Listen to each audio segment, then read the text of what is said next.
আবার আরেকজন আছে, তার কথা তো বলতেই আমার ঘৃণা লাগে, কুণাল ঘোষ না ছিনাল ঘোষ। এই কুণাল ঘোষ আবার বলছে ক্ষমতা থাকলে ব্রিগেডে করে দেখাক।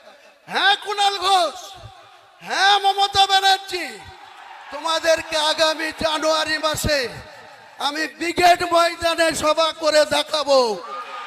তোমাদের রাজনৈতিক মৃত্যু ঘণ্টা সেদিন বাজিয়ে দিব কলকাতার ব্রিগেড।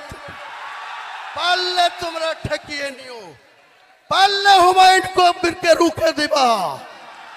আমি তারিখ ঘোষণা করছি না, 31শে জানুয়ারির আগেই হবে, জানুয়ারি মাস পার হতে দেব না।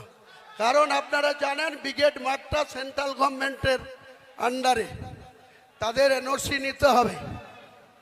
এনওসি তো অনেক কিছু আটকাবার চেষ্টা করবে, সে আমি নিশ্চয়ই চেষ্টা চরিত্র করে যদি আমি এনওসি পাই ব্রিগেডেই।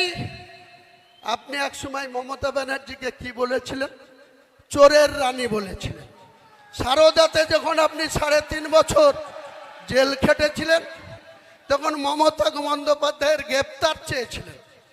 কে চেয়েছিল? হুমায়ুন কবির চেয়েছিল না কোনো মুসলিম চেয়েছিল? আপনি কুণাল ঘোষ চেয়েছিলেন।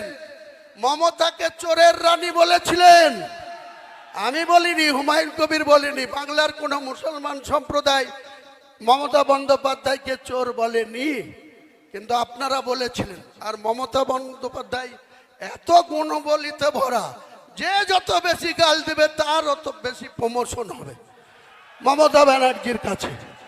যে যত বেশি ওকে গাল দেবে, মমতা ব্যানার্জি